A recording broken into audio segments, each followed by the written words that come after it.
Salam sejahtera dan bertemu kembali di channel saya BP Jaya. Okey, masih ramai yang bertanya berkaitan pembayaran kompaun oleh parti-parti yang ada kat Malaysia. Walaupun saya dah buat banyak video, tapi masih ada yang bertanya prosesnya, bagaimananya, harganya, kalau dokumen tak ada macam mana, dan etc lah. Jadi untuk video ni saya akan terangkan semula berpandukan garis panduan yang ada dalam Facebook rasmi JIM. Okey, saya cuma ulas daripada apa yang ada dalam bentuk ayat kepada bentuk suara. Okey, jadi harap korang dengar video ni sampai habis. Okey, jangan dengar 10 saat lepas tu skip. So kepada korang yang belum follow, tekan butang follow dekat bawah untuk dapatkan video-video akan datang bila saya update informasi.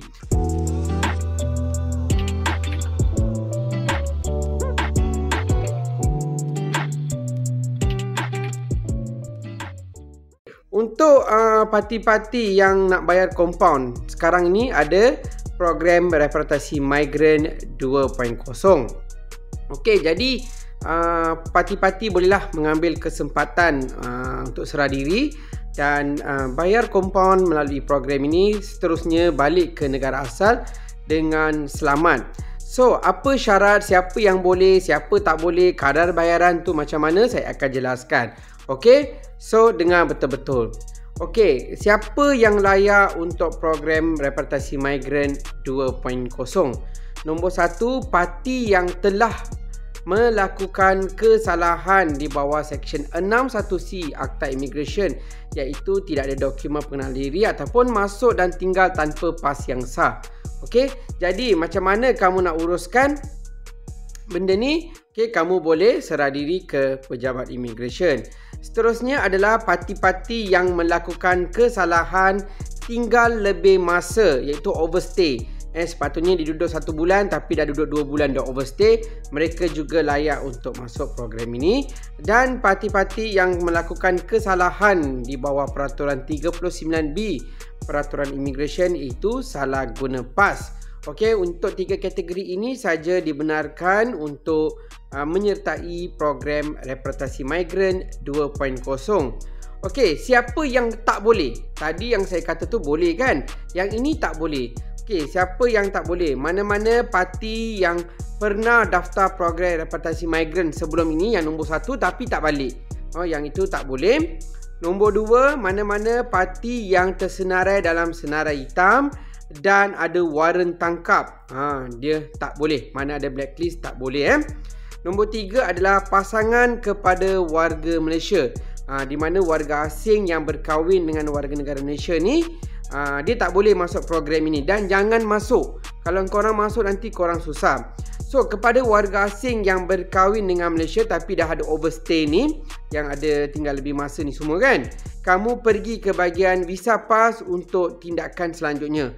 Okey, kamu punya channel adalah ke bahagian visa pass, bukan program repatriasi migran, sebab kamu ada pasangan di Malaysia. Okey, jangan salah So kepada kes yang saya cakap tadi, bayaran kompaun pula. Okey, kali ini saya nak cerita bayaran kompaun. So untuk kes yang tinggal lebih masa dan masuk dan tinggal tanpa dokumen sah ni, bayaran kompaun adalah RM500. Okey, bagi kes salah guna pas, kompaun adalah RM300. Okey, bagi special pass adalah RM20. So kompaun tadi yang dua kesalahan tu adalah RM500, special pass RM20. Dan sama juga di bawah peraturan 39B kesalahan yang tadi tu, special pass ada RM20 juga. Okey, jadi bagi kanak-kanak bawah umur, yang bawah 18 tahun tu macam mana? Okey, mereka tidak dikenakan kompaun, cuma kena mohon special pass sahaja. Ingat, tak boleh balik macam tu kena ada special pass juga dengan bayaran RM20. Okey, mana-mana parti yang nak serah diri ni, apa dokumen yang perlu mereka bawa? Okey, nombor 1 adalah dokumen pengenalan diri, sama ada pasport atau apa-apa dokumen yang dikeluarkan oleh kedutaan kamu. Nombor 2, tiket pulang bawah 14 hari. Okey, bawah 14 hari tiket pulang.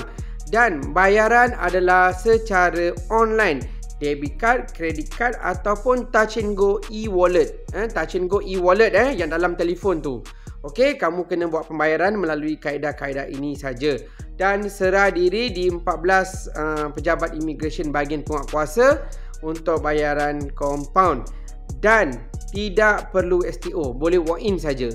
Okey, boleh walk in So itu adalah syarat-syarat dan apa yang perlu kamu lakukan untuk serah diri melalui program repatriasi migran 2.0. So dalam program ni tidak ada orang tengah untuk menguruskannya, kamu sendiri buat sendiri. Sangat senang Saya dah cakap sangat senang. Okey, ikut apa yang saya cakap, kamu boleh buat secara sendiri dan boleh jimat duit ataupun tak kena tipu dengan pihak ketiga di luar sana. So, gunakan peluang yang ada, serah diri dan balik ke negara asal. Okey, jangan ingat kamu ada program ini tidak ada operasi. Tahun ini adalah tahun penguatkuasaan immigration di mana operasi besar-besaran akan terus dijalankan.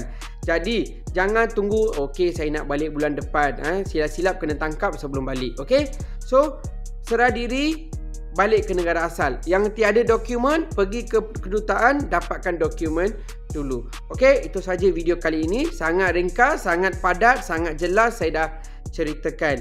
So, korang dengar dan ikut. Kepada yang belum subscribe, tekan butang subscribe di bawah ini dan kongsikan link video ni kepada kawan-kawan anda di luar sana. Itu saja. Terima kasih dan jumpa lagi.